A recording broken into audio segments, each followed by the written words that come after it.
You've probably heard this 1,000 times. All the gear, all the time. But the real question nobody talks about, is it realistic? Or is it just something people say? Today, I'm breaking it down the road taught way. Not fear tactics, not theory, just real experience.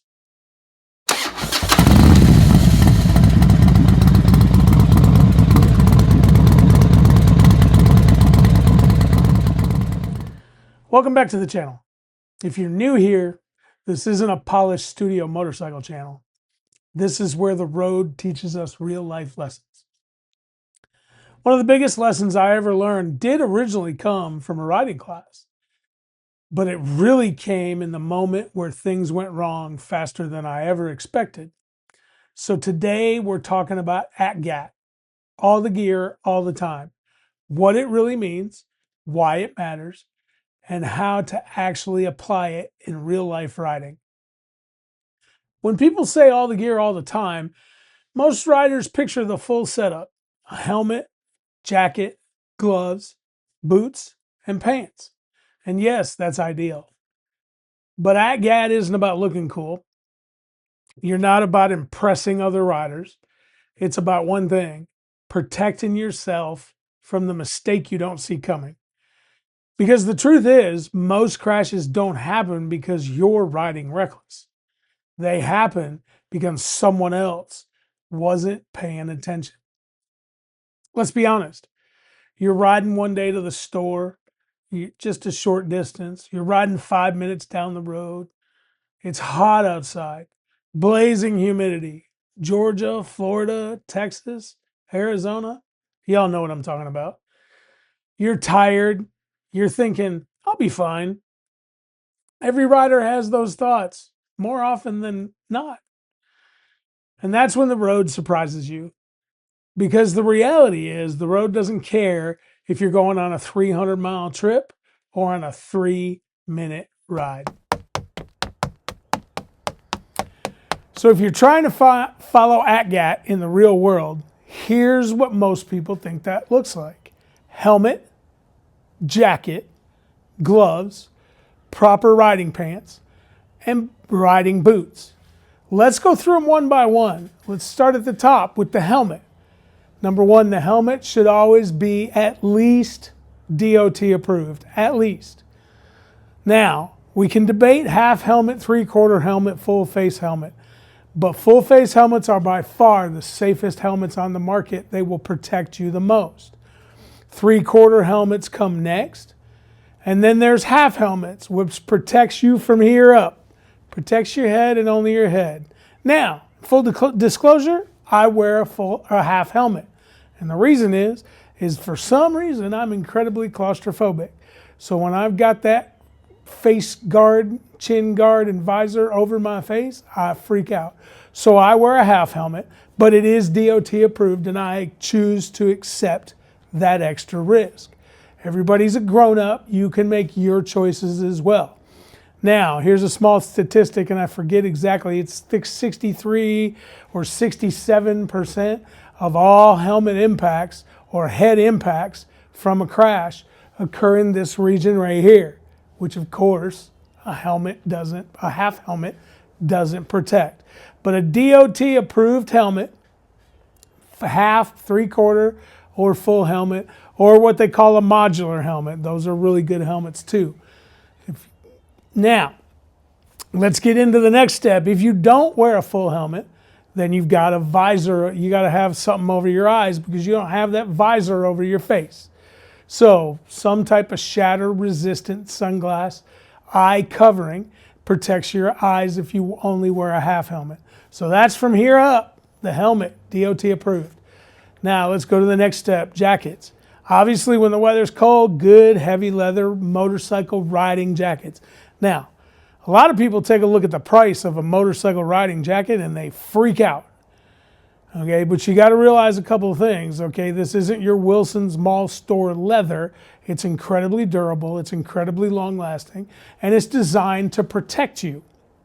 Yes, it is expensive, but it's not a 5-year jacket. It's a 20-year jacket. They come with ventilation, they come with liners, zip out liners, all kinds of stuff. I have a full leather jacket that has a Thinsulate sweatshirt as the line out liner, and I can wear the sweatshirt as a separate jacket. So that's your jacket. Now let's talk about your digits. All right, full finger gloves. Obviously, the colder it is, the heavier.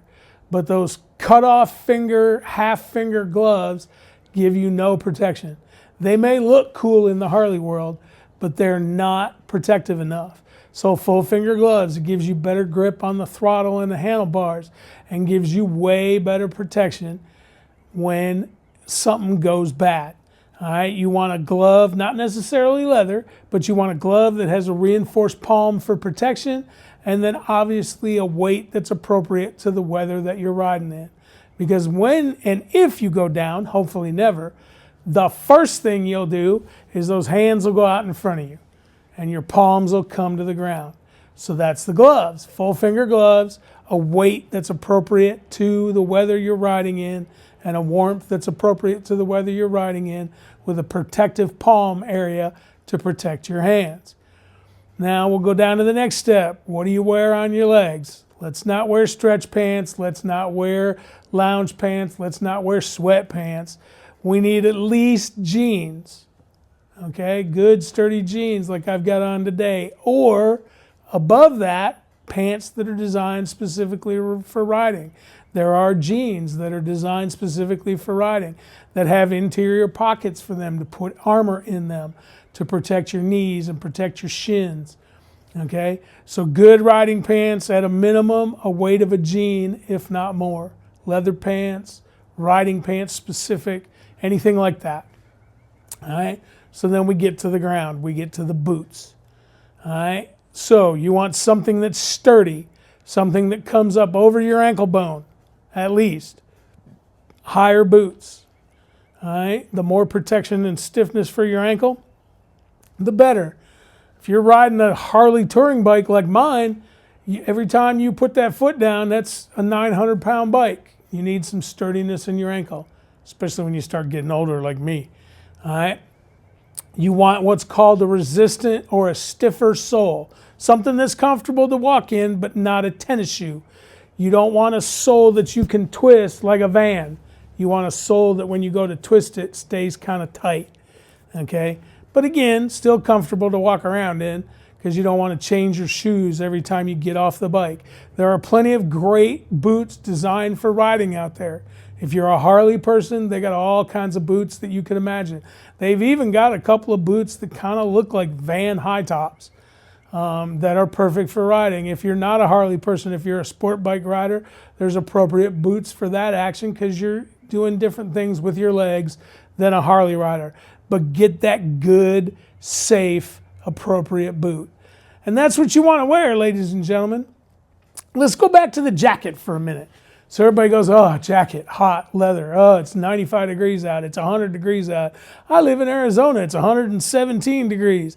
I live in Georgia or Florida. It's 99 degrees with 99% humidity. I don't want to wear a big, heavy leather jacket. Well, the jacket technology today is amazing. I've got a jacket from Harley.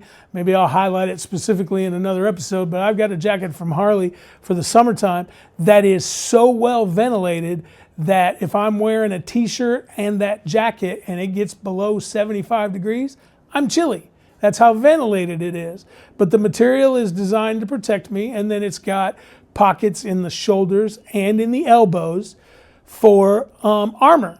And the Kevlar armor that they put in these clothings and in these jackets nowadays, you can ball it up. It's so soft, so pliable, so comfortable, and so flexible. So don't freak out over that big, heavy leather jacket. This is the greatest day and age in riding gear technology.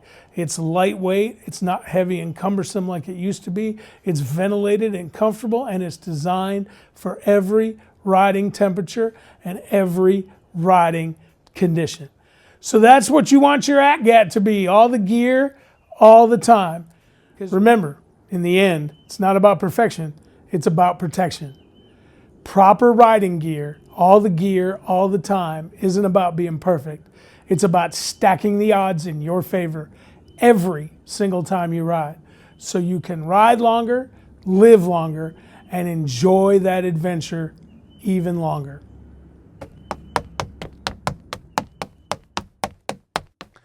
Let's face it, nobody rides perfect all the time.